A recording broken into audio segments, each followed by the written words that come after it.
Nyeelah was not a warm, friendly child. There were kids that you would go see in foster care that would not be happy to be there, but would not also be opposed to your presence.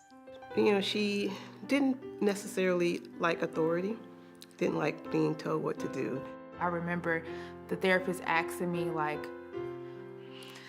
some questions about my family, so I lashed out at him and I almost tried to attack him at some point because it was just like, don't ask me questions about my family. We see it as, we're coming in to save you, and these kids are like, no. Whatever it was I was living in, I was living there. And now you've snatched me and taken me someplace where I don't know these people. And so they got security guards, they put me on a 5-point bed, they stuck a shot in my butt, and I woke up and you're in foster care. She was very likable. It's just that the anger she had when something didn't go her way or she was disappointed, there was a lot of repercussions that came with it. I came into the foster care system around 10 and 11 years old. Through high school alone, I went through 8 placement changes. These are human beings, these are children, and these are some of the most vulnerable children because some of the structure that is needed for them in place is not in place. Being on the streets was better than being in the system. So for a long time, I was going to school and homeless and sleeping in abandoned houses and sleeping at the Marriott Grand Marquis. I go to the hotel restroom, change, wash my underwear, wash my clothes, and sleep in the bathroom and wake up the next day. Or I wander around in the streets of Atlanta till 6, 7 o'clock in the morning till time school starts, and I'll go back.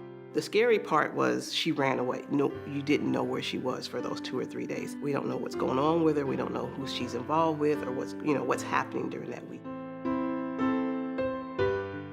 A lot of my peers were either getting pregnant and then homeless or in jail.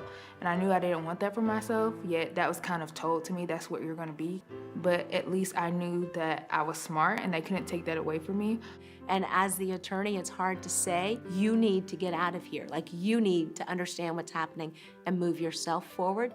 A lot of them sat there and was honest with me. Hey, Nyeelah, you might not can get back home, but this is what we can do. You could do weekend visitations with your grandmother. You could do weekend visitations with your family. I think DFACS at that time did all that they could. They allowed her to go to grandmother's home, so they never put any roadblocks around that. Anywhere in the state that I went, my grandmother saw me every single time. Because at the end of the day, they're kids, right? And so when we were children, my parents protected me from everything. Everyone doesn't have that. I can't say a placement did it, I don't know if treatment did it, but at some point the light just turned for her, and the next thing I heard, she was graduating from high school.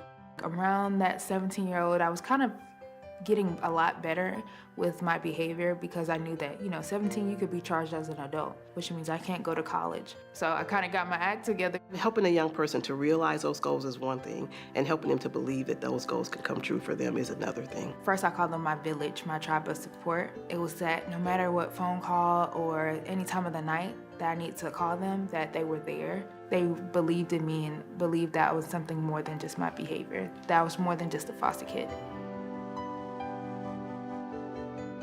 There's times where I'm like, why did I do this? Because every day you don't see the successes. But then when you have the Nyeelahs and the other young people who, like I say, just send you a thank you, that means so much.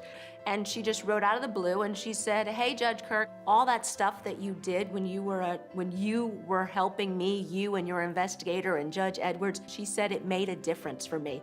Just because you don't see it right then doesn't mean it's not gonna happen in the future. And so now you see the successful product in here today, a college graduate. I think that is what child welfare is, that we get handed something that needs nourishment and nurturing, and we hope to bear this fruit. And you don't always get to see that, but you have to just trust that if you do your part in it, the fruit will come from it. There was no way in the world that as her child attorney, I would have known that Nyeelah would blossom. I am just so over the moon, proud of who it is she's become, and I'm excited that her life is on track. I plan on going back to get my master's in business administration at Emory University. I also want to start my nonprofit, see where that takes me, and hopefully improving the lives of young people in foster care while I'm doing all this and in between.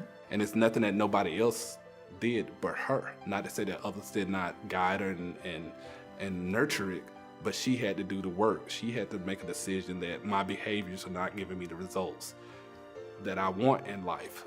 It feels like the work is not in vain. The words are not in vain. The tears are not in vain.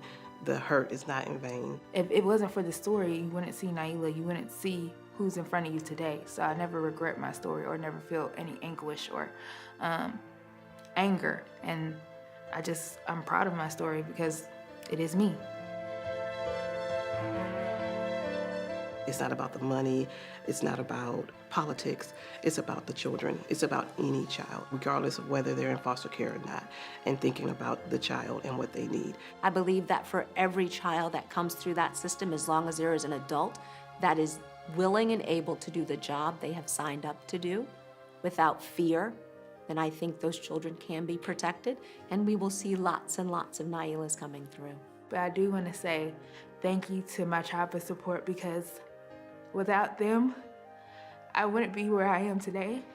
There was the days I wanted to give up on myself, and they were my village. They were the ones who kept me afloat. Words cannot describe how much I'm forever grateful for what they do for me, and hopefully I can do what they've done for me to other young people in foster care.